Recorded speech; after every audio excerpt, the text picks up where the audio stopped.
अस्सलाम वालेकुम, नमस्कार, सत श्री अकाल एंड गुड इवनिंग। मैं हूं आरज़ू काज़मी और आप देख रहे हैं पॉइंट ऑफ व्यू। हमें जी जॉइन किया है आरती टिक्कू ने, जो कि जर्नलिस्ट हैं। आप सब आरती को जानते हैं। थैंक यू सो मच आरती कि आज आप आई हैं। थैंक यू आरजू, बहुत अच्छा लगता है आपके प्लेटफॉर्म पे आना, और आपके साथ तो खासकर बहुत ही अच्छा लगता है बात करना। बहुत शुक्रिया, थैंक यू सो मच। वैसे बात तो खैर हम डॉक्टर जयशंकर की भी करेंगे कि उन्होंने एक बार फिर स्टेटमेंट दिया है पाकिस्तान और टेररिज्म को लेकर, लेकिन उससे भी पहले मैं आपसे, क्योंकि आप जर्नलिस्ट भी हैं, ये ज़रूर जानना चाहूँगी कि आजकल जो सिचुएशन है पाकिस्तान में, जिस तरह से 9 मई को जो कुछ हुआ और उसके बाद जो एक बिल्कुल कॉर्नर किया गया है इमरान खान को, उनकी पार्टी को, और अब तो देख ही रहे हैं कि कई लोग निकल के किसी दूसरी पार्टी में चले गए। कैसे देख रही हैं आप इस सारी सिचुएशन को कि क्या हो रहा है यहाँ पे? आरजू, मुझे नहीं पता है कि बाकी एनालिस्ट ने क्या कहा था पाकिस्तान में और इंडिया में भी। जो भी सिचुएशन चल रही थी पाकिस्तान में इमरान खान को लेके, लेकिन मैंने, अगर आप देखा होगा आपने कि इंडियन मीडिया में और इनफैक्ट आपके प्लेटफॉर्म पे भी मैंने ये कहा था कि पाकिस्तान में सबसे बड़ा और सबसे पावरफुल इंस्टीट्यूशन जो है वो आर्मी का है। और मैंने ये भी कहा था कि एक मयान में दो तलवारें नहीं रह सकती, या तो आर्मी रहेगी या तो इमरान खान रहेगा। और वही हुआ कि जैसा मैंने प्रिडिक्ट किया था कि पाकिस्तान आर्मी इवेंचुअली वो प्रिवेल करेगी, वही हुआ। इमरान खान या किसी और को भी कोई ऐसी गलतफहमी नहीं होनी चाहिए कि कोई और आर्मी से बड़ा हो सकता है पाकिस्तान में। वो इतिहास दिखाता है। अगर आपको इतिहास नहीं है पाकिस्तान का मालूम, तो शायद तब आप गलत कंक्लूजन्स पे आ जाएंगे कि हाँ, इमरान खान जो है वो इतना पॉपुलर है और उसकी बेस जो है इतनी बड़ी है कि सारा पाकिस्तान उसके साथ खड़ा है। तो वो सारी बचकानी बातें हैं, वो हिस्टोरिकल कॉन्टेक्स्ट में नहीं है। और ये इमरान खान अब बिल्कुल डिसअपेयर हो गए हैं मीडिया से, मीडिया की हेडलाइंस में से अभी कुछ पता ही नहीं कि इमरान खान है भी कि नहीं है। तो ये एक बिल्कुल लॉजिकल सा एक कंक्लूजन निकल के आया है, क्योंकि पाकिस्तान आर्मी को ये कतई मंजूर नहीं होगा कि एक तो जो उनसे बड़ा कोई फोर्स खड़ा हो जाए कंट्री में। दूसरा ये कि इमरान खान को ये जो गलतफहमी हो गई थी कि वो आर्मी को चैलेंज कर सकते हैं या आर्मी के बीच में फूट डलवा सकते हैं, या पाकिस्तान आर्मी की फैक्शंस आपस में भिड़ जाएंगी तो इमरान खान के लिए स्पेस बनेगी और इमरान खान एक अलग दिशा में लेके जाएंगे कंट्री को, वो नहीं हो सकता है। और तीसरी बात ये भी कहूंगी कि इवेंचुअली पाकिस्तान आर्मी जो है वो सिर्फ पॉलिटिकल फोर्सेस को नहीं, वो सिर्फ उन लोगों को ऊपर तक ले जाएगी और रखेगी। और पहले भी मैंने कहा है कि इमरान खान उनकी पैदाइश था। इमरान खान की पार्टी जो है पाकिस्तान पीटीआई जो है, वो उनकी एक पैदाइश थी। तो उनको वहां ऊपर तक लाने में उनका रोल था, उनको नीचे गिराने में भी उनका ही रोल है। और किसी को ये गलतफहमी ना हो कि अगर वो इंडिपेंडेंटली कुछ करना चाहे या सोचना चाहे पाकिस्तान में, वो कर पाएंगे। और ये उन्होंने साबित कर दिया जनरल असम मुनीर ने कि उनके कहे बिना, उनकी उनकी अप्रूवल बिना कोई नहीं एक अलग फोर्स खड़ी कर सकता है। और दूसरा, अगर आप पाकिस्तान आर्मी की लाइन तोड़ नहीं करते हैं, वो फॉरेन पॉलिसी पे हो, वो डोमेस्टिक पॉलिसी पे हो, वो इंडिया पे हो, वो चाइना पे हो, वो अमेरिका पे हो, अगर आप पाकिस्तान आर्मी की लाइन से हट के कुछ कह रहे हैं। इनफैक्ट इमरान खान ने टुवर्ड्स द एंड, जब वो उनकी सरकार गिरी, तो पहले उन्होंने यही कहा कि पूरी ये फॉरेन कंस्पिरेसी है अमेरिका का, उन्होंने रोल कहा। वो और शायद ये भी प्रोजेक्ट करना चाहते थे कि वो चीन की तरफ देखना चाहते थे, वो चाइना को लेकर वो थोड़े फेवरेबल हो रहे थे। तो ये सारी लाइन जो है पाकिस्तान मिलिट्री की लाइन से बाहर है। तो मुझे यही समझ आता है कि कि इमरान खान जैसा दूसरा फिनोमेना मुझे नहीं लगता है कि पाकिस्तान में हो पाएगा। क्योंकि पाकिस्तान आर्मी को ये रियलाइज हुआ कि जो उन्होंने एक्सपेरिमेंट किया इमरान खान के साथ वो फेल हो गया, क्योंकि इमरान खान की एम्बिशन बहुत ज़्यादा बढ़ गई और वो उनके कंट्रोल से निकल गया, वो उनके कहे फॉर्मूले पे नहीं चला, वो उनकी लाइन पे नहीं चला और इसलिए वो बाहर कर दिए गए।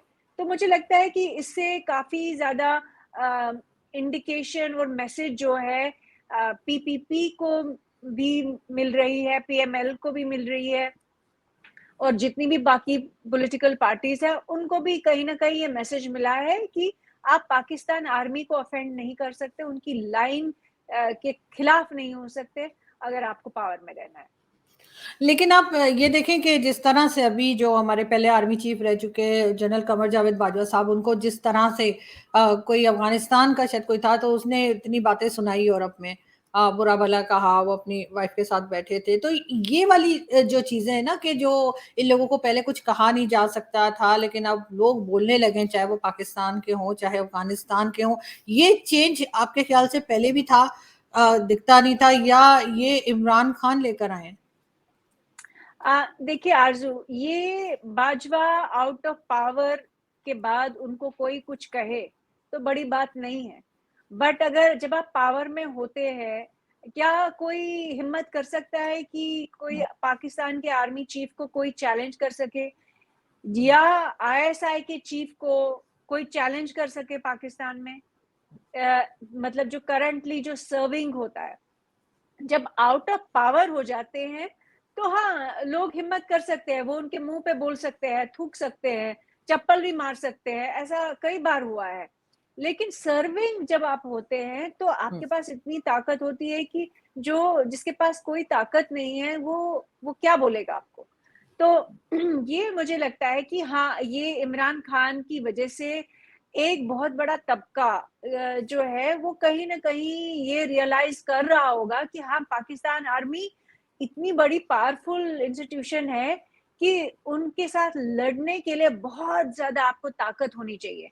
ये कहीं ना कहीं हाँ, ये हो सकता है कि इमरान खान की वजह से जो सारा प्रोसेस हुआ, ये फिनोमेना जो इमरान खान बनाया गया और उसको उतारा गया, इससे कहीं ना कहीं जिन लोगों को गलत फहमी थी कि नहीं नहीं पाकिस्तान आर्मी अभी हुकूमत नहीं कर रही है, यहाँ पाकिस्तान डेमोक्रेसी है, यहाँ पाकिस्तान में सिविलियन लीडर्स के पास कोई पावर है, वो उनको वो गलत फहमी दूर हो रही होगी।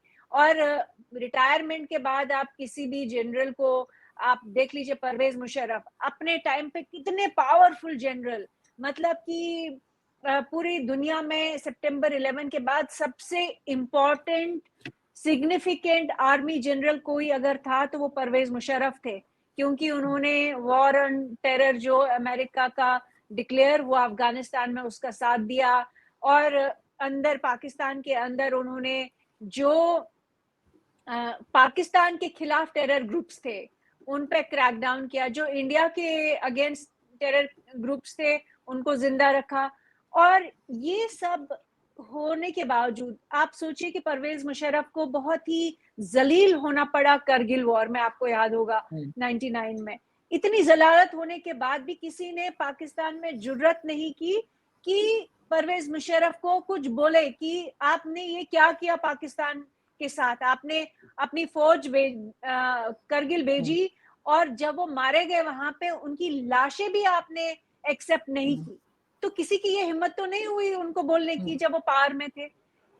यहाँ आपको याद अगर होगा कि 1965 वॉर में, 71 वॉर में जो बांग्लादेश में हुआ, पाकिस्तान आर्मी ने जो फोर फ्रंट पे जेनोसाइड किया बांग्लादेशियों के साथ, इतने रेप करवाए, इतने रेप हुए, जो कई सारे कमीशंस की रिपोर्ट्स में लिखा गया कि कितना पाकिस्तान आर्मी ने टॉर्चर किया अपने ही लोगों के साथ। उस वक्त तो ईस्ट पाकिस्तान वेस्ट पाकिस्तान एक ही था, वो तो बाद में जब लिबरेशन हुई, लेकिन अपने उस वक्त अपने ही लोगों के साथ जो टॉर्चर किया, जेनोसाइड किया, और पाकिस्तान का जो फंडामेंटल थ्योरी थी, टू नेशन थ्योरी, वो फेल कर दी 1971 में, क्योंकि एथनिसिटी, एथनिक आइडेंटिटी जो बांग्लादेश की थी, बंगालियों की थी, वो ज्यादा स्ट्रांग उभर के आई। तो अब उस वक्त जो आपने कत्लो गारत किया पाकिस्तान आर्मी ने, किसी ने कुछ नहीं कहा, किसी ने इनफैक्ट किसी ने जुर्रत भी की होगी, वो तो या तो जेल भेजे गए या तो उनको जलावतनी हुई। जितने भी पाकिस्तान आर्मी के जनरल्स होते हैं, जब पावर में होते हैं, वो क्या करते हैं कि कोई भी क्रिटिसिज्म वाला होगा, उसको या तो वो एग्जाइल में होता है, या तो वो मारा जाता है, या तो उसका कोई नामो निशान ही नहीं रहता।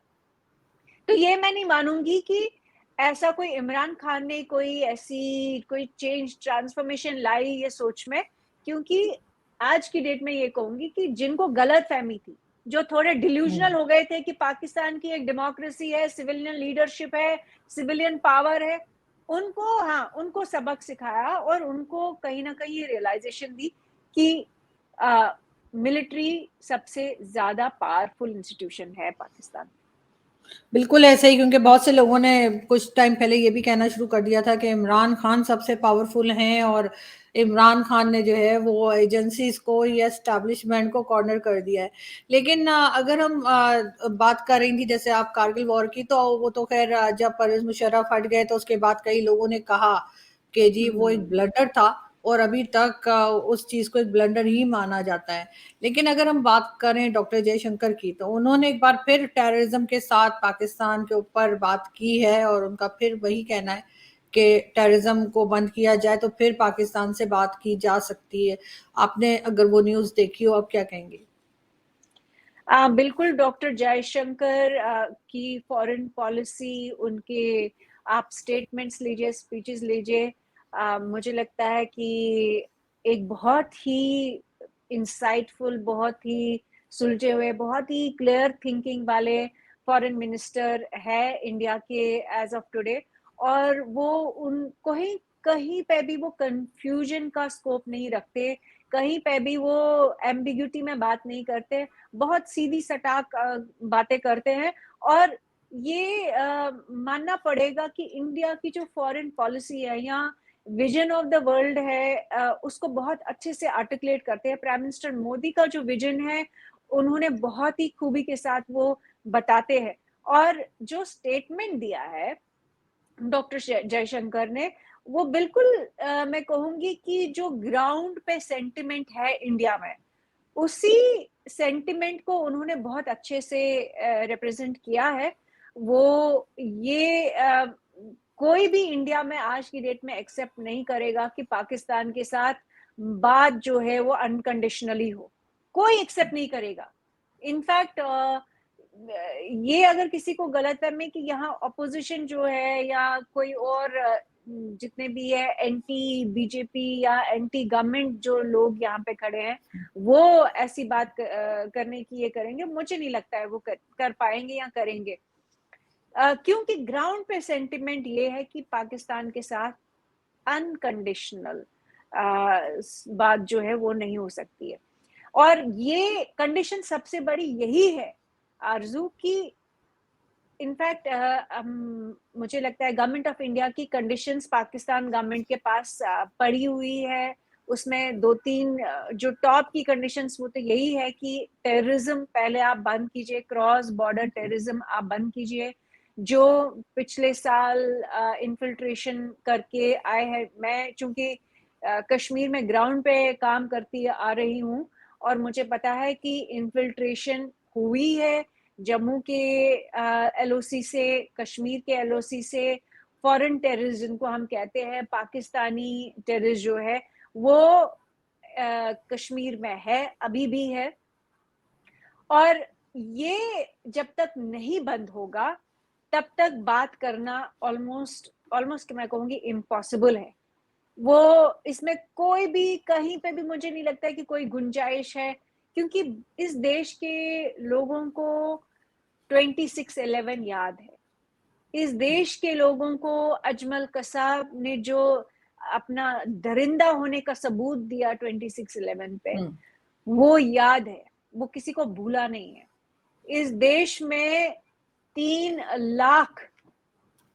लाख कश्मीरी हिंदू जो विस्थापित है, जो अपने घरों से निकाले गए, जिनके साथ नरसंहार हुआ 1989-90 में, वो आज तक 33 साल बाद भी अपने वतन नहीं जा पा रहे हैं। आज भी पिछले हफ्ते भी एक हिंदू लड़का कश्मीर में मारा गया। मतलब ये कंटिन्यूअसली ये प्रोसेस चल रहा है पाकिस्तान का स्पॉन्सर टेररिज्म का, और जब तक ये बंद नहीं होगा तब तक ये देश के लोग जो है वो तैयार नहीं होंगे बात करने के लिए। तो जयशंकर, चूंकि ये हम एक इलेक्टोरल डेमोक्रेसी है और प्राइम मिनिस्टर मोदी हो या ऑपोजिशन को का कोई नेता हो, उनको वोट लेने के लिए तो लोगों के पास ही जाना पड़ेगा, और लोगों के सेंटिमेंट्स को जब तक वो रिस्पेक्ट नहीं करेंगे उनको वोट नहीं मिलेंगे। तो ये आप मान के चलो कि जयशंकर ने जो बोला है वो उन्होंने पब्लिक सेंटिमेंट को मद्देनजर रखे हुए बोला है। उन्होंने प्राइम मिनिस्टर मोदी की जो ओवरऑल फॉरेन पॉलिसी है उसको भी मद्देनजर रख के बोला है।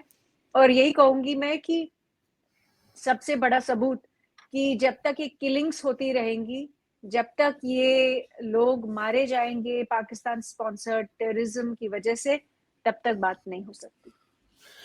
बिल्कुल, लेकिन आई होप कि पाकिस्तान इसके ऊपर सीरियसली काम करेगा। और कहा भी ये जा रहा है, किसी हद तक बताया जा रहा है कि जी ऑपरेशंस चल रहे हैं और इन लोगों को रोकने के लिए या इनको मारने के लिए, लेकिन देखते हैं कि कब तक ये हो पाता है।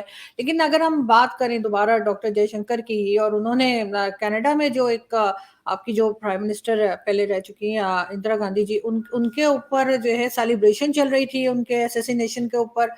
कुछ अजीब सी, खैर मुझे वो न्यूज़ लगी, बट एनी हाउ आप क्या कहेंगे? देखिए आरजू, जितना भी ये सेपरेटिस्ट मूवमेंट है, वो खालिस्तान का मूवमेंट हो, वो ये इस्लामिक मूवमेंट का कश्मीर का जो है, ये तो डायस्पोरा ही ज्यादातर चला रहा है अमेरिका में, यूके में और कनाडा में। तो यहाँ पे आपको मिलेंगे कश्मीर से जुड़े हुए जो सेपरेटिस्ट है, गुलाम नबी फाय जैसे लोग यूएस में है, कनाडा में खालिस्तानियों का पूरा एक बेस है, यूके में भी उनका एक बेस है। तो उन्होंने जो कहा है जयशंकर ने, उन्होंने, मैं कहूंगी कि इसके दो तीन कारण है। एक तो ये कि प्राइम मिनिस्टर इंदिरा गांधी, बेशक वो कांग्रेस पार्टी से थी, लेकिन वो इंडिया की प्राइम मिनिस्टर थी, और इंडिया की प्राइम मिनिस्टर वो कोई मामूली प्राइम मिनिस्टर नहीं थी। उसको तो सारे लोग यूनानिमसली उनको मतलब गॉडेस के रूप में देखते थे, दुर्गा, माँ दुर्गा के रूप में देखते थे, कि वो इतनी पावरफुल और इतनी स्ट्रांग प्राइम मिनिस्टर थी कि ऑपोजिशन और रूलिंग, कांग्रेस, बीजेपी, हर कोई पार्टी ये मानेगा कि वो रिस्पेक्ट डिजर्व करती है, और उनकी असैसिनेशन पे कोई सेलिब्रेट करे, ये किसी को बर्दाश्त नहीं होगा। इंडिया में कोई भी बर्दाश्त नहीं करेगा, बेशक आज बीजेपी की सरकार है। बिल्कुल। दूसरी बात ये कि इंडिया आज मोहताज नहीं है कनाडा का, यूएस का, यूके का, कि हम कोई भीख नहीं मांग रहे हैं। पाकिस्तान की हालत इकोनॉमिकली खराब है, पाकिस्तान भीख मांग रहा है वेस्ट से, और उसी भीख की वजह से वो आगे चल सकते हैं, पाकिस्तान की आर्मी मिलिट्री चल सकती है, लेकिन इंडिया की कोई ऐसी कंपल्शंस नहीं है। इंडिया का एक अपना वजूद है, इंडिया की अपनी एक इकोनॉमिक स्ट्रेंथ है, इंडिया का एक जो पोटेंशियल, जो अभी भी एक अनटैप्ड पोटेंशियल है, उसमें सारी दुनिया इन्वेस्ट करना चाहती है। तो ये कोई कि हमको कोई मजबूरी नहीं है कि हम किसी की भी जलालत से है, कोई भी हमको ह्यूमिलेट कर ले और हम लोग चुप रहेंगे, वैसा नहीं है। ये वैसा इंडिया नहीं है जो 1990 में था, जब हम लोगों के पास, हम लोग इकोनॉमिकली बहुत कमजोर थे, बैलेंस ऑफ पेमेंट क्राइसिस था, हम लोगों को आईएमएफ के पास जाना पड़ा था। ये आज का इंडिया है, हम फिफ्थ लार्जेस्ट इकोनॉमी है दुनिया में, soon we will be fourth largest economy. तो ये कहना कनाडा ऐसी हरकतें करी, जो डायस्पोरा जो है खालिस्तानियों का, या इस्लामिस्ट का जो डायस्पोरा है कश्मीर से जो निकला हुआ है, वो उस तरह का जो डायस्पोरा जो अभी भी चाहते अलगाव, आज चाहते हैं कश्मीर में कश्मीरी मुसलमान बच्चे मरे, जो चाहते हैं पंजाब में सिख बच्चे मरे, क्योंकि अल्टीमेटली इनके लिए तो वो फॉर्डर है, इनके लिए तो वो जो बिल्कुल इनोसेंट कश्मीरी मुस्लिम्स है या इनोसेंट सिख है पंजाब में, वो इस ये सेपरेटिज्म में वो उनकी जाने जाए, इनको कोई परवाह नहीं है। इनको ये है कि ये इंडिया को डिस्टेबलाइज रखना चाहते हैं, ये सारे जो सेपरेटिस्ट एलिमेंट्स है, और इनको चूंकि वेस्ट में डेमोक्रेसी है, वेस्ट में इतनी लिबर्टी है, कि ये सारी उन लिबर्टीज का नाजायज फायदा उठा रहे हैं। वो सारा जो वैसे ही कनाडा, यूएस, यूके, इन लोगों को तो होश ही नहीं, इन कंट्रीज को तो होश ही नहीं है कि इनके साथ क्या हो रहा है। अंदर ही अंदर मतलब इनके साथ इतना कुछ हो गया कि सितंबर 11 हुआ, इनके साथ इतना कुछ हो गया कि यूएस में इतने टेरर अटैक्स हुए, यूके में शरिया कोर्ट्स बन गए, यूके में ग्रूमिंग गैंग्स है। तो ये सब जो हो रहा है, इनको अल्टीमेटली ये नहीं समझ आ रहा है इन कंट्रीज को कि ये सारी जो, जब आप एक्सट्रीमिज्म को जगह देते हैं, इतनी जगह देते हैं, आपको लगता है कि किसी और को नुकसान पहुंच रहा है, हिंदुस्तान को नुकसान पहुंच रहा है, हमें क्या, आपको क्या मतलब, ये बेवकूफों वाला सवाल है। क्योंकि आपको ही अल्टीमेटली, और ये पाकिस्तान के लिए भी मैं बोल रही हूँ, पाकिस्तान आर्मी ने 40 साल से लगातार जो है 40 साल से ज्यादा, 40-45 साल से ये सोचा हम एक्सट्रीमिज्म को बढ़ावा देंगे कश्मीर में, पंजाब में, और इंडिया को डिस्टेबलाइज करेंगे। हुआ क्या? हुआ ये कि वो ही मॉन्स्टर जो इन्होंने क्रिएट किया फंडामेंटलिज्म का, इस्लामिक फंडामेंटलिज्म का या सिख फंडामेंटलिज्म का, वो इनको काटने को आ रहा है। वही अब आप तहरीक लब्बायक के रूप में देख रहे हैं, और वही आप जितने भी ये सारे रेडिकल टेरर ग्रुप्स जो पाकिस्तान के अंदर है, तहरीक तालिबान पाकिस्तान जो है, वो सारे रेडिकल ग्रुप्स ने किसको नुकसान पहुंचा है? अल्टीमेटली पाकिस्तान को। तो वही कहानी कनाडा को के लिए भी अप्लाई होती है, वही यूएस, यूके के लिए भी अप्लाई होती है। जितना भी आप एक्सट्रीमिस्ट को जगह दोगे, उनको यूज करोगे दूसरों के लिए, वो अल्टीमेटली आपको ही खाने को आएंगे। इससे आप कभी भी बच नहीं सकते।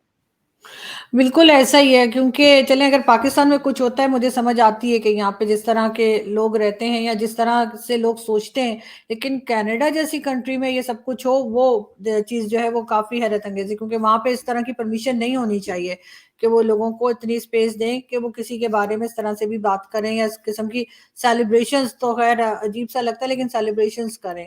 थैंक यू सो मच आरती कि आज आप आई, आपसे बहुत अच्छा लगा बात करके। लेकिन मैं जाते जाते आपको एक चीज यहीं पे पहले से रिक्वेस्ट करती जा रही हूँ कि मोदी जी जा रहे हैं अमेरिका, और जब वो वहां पर होंगे विजिट पे, तब मैं आपसे दोबारा रिक्वेस्ट करूंगी, बिकॉज आई फील कि आपसे अच्छा कोई नहीं बता पाएगा कि वहां पे कितना इम्पोर्टेंट है भारत के लिए, और खासतौर पे जब वो एड्रेस करेंगे तो उस बारे में भी हम जरूर बात करेंगे। Thank you so much for today. Thank you. Thank you Arzoo. Thank you.